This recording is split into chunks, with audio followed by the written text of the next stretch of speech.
Darüber möchte ich sprechen und noch viel mehr mit Philipp Amthor, der bei mir im Studio ist, CDU-Mitglied im Innenausschuss. Willkommen, guten Morgen, Herr Amthor. Schönen guten Morgen. Das heißt nun seit Tagen, mit Blick auch auf Kloster Sion und vielleicht so ein bisschen die ein oder andere unterschiedliche Sicht der Dinge. Also zwischen die Schultern von Merz und Söder passt kein Blatt Papier. Sehen Sie das auch so? Also das ist auch mein Eindruck, wenn ich gerade das Interview mit Markus Söder auch verfolgt habe. Aber ganz Spaß beiseite. Es ist wirklich so, dass CDU und CSU geschlossen sind wie lange nicht. Und das hat sich gezeigt auch in der Erarbeitung dieses gemeinsamen Regierungsprogramms. Das zeigt sich in der guten Zusammenarbeit der Bundestagsfraktion. Und da ist für alle Beteiligten klar, die politischen Gegner, die stehen zahlreich außerhalb der Reihen der Union. Da gibt es linke Parteien, die Deutschland nicht voranbringen. Da gibt es Parteien, die Deutschland schlecht reden und keine Lösungen haben. Und gegen die stehen CDU und CSU geschlossen zusammen. Naja, gut, geschlossen. Aber wenn das alles so geschlossen ist und das Blatt Papier also nicht runterfällt zwischen der Schulter von Merz und Söder, dann fragt man sich, warum. Und es ein gemeinsames Programm auch noch gibt, dann fragt man sich doch, warum geht die CSU dann in einigen Punkten doch ein bisschen weiter, versucht das noch mit in die Diskussion zu bringen.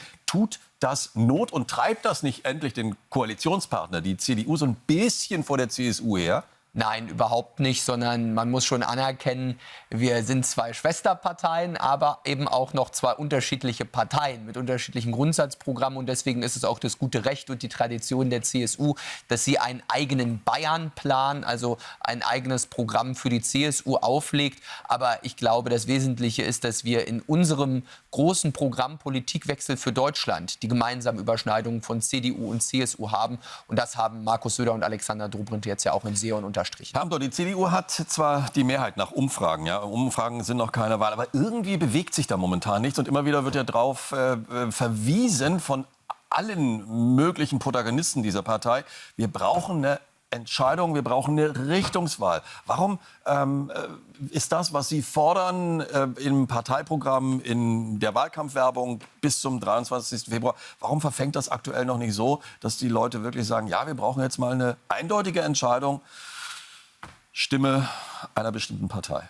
Ich wünsche mir, dass wir genau das jetzt schaffen in diesem kräftigen Schlussspurt, in den verbleibenden nicht mehr 50 Tagen bis zur Bundestagswahl, dass die Union auch noch zulegen kann in den Umfragen. Denn klar ist, wenn das, was wir versprechen und fordern, ein echter Politikwechsel, um den umzusetzen, darf es kein Weiter so geben, irgendwie mit den jetzigen Ampelparteien, sondern es braucht ein klares Votum für die CDU. Wir haben große Vorschläge, das Bürgergeld abzuschaffen, durch die neue Grundsicherung zu ersetzen, Migration zu ordnen, die Wirtschaft in den Gang zu bringen. Das geht nur mit einem starken Ergebnis für die Union. Verstehe ich alles, aber das sind jetzt viele Worte um einen Wahlkampf. Natürlich verstehe ich alles. Und die sind aber in der Wahl und vor der Wahl. Das möglich? Dann wäre doch die klare Entscheidung tatsächlich, und das sagen ja auch alle, eine Richtungswahl wäre Union und FDP, aber doch niemals mit den Sozialdemokraten. Wenn Sie sagen, das Bürgergeld abschaffen, da stehen die doch auf der Zinne, die Genossinnen und Genossen.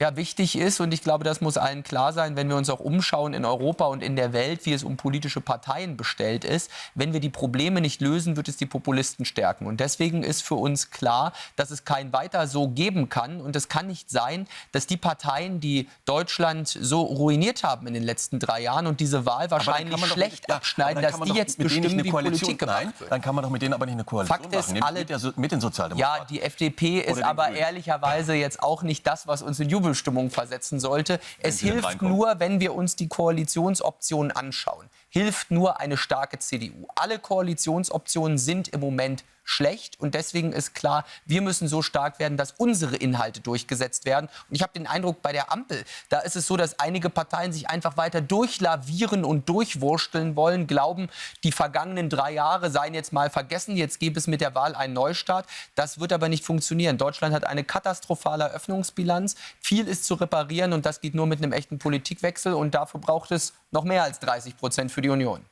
Na, alles Glück dieser Erde, damit es funktioniert für die Union, für die CDU. Herr Amthor, eine Frage noch und damit der Blick über den großen Teich. Donald Trump, noch nicht Präsident, aber schon mal designiert, nimmt gern große Worte in den Mund und stellt jetzt Forderungen. Deutschland hat jetzt schon das Problem, 80 Milliarden auf den Tisch zu packen. Das wären so ungefähr die 2% Militärausgaben, die ja gefordert sind. Und wo man auch sagt von den NATO-Staaten, das muss man machen und eigentlich ein bisschen mehr. Jetzt sagt der Trump 5%.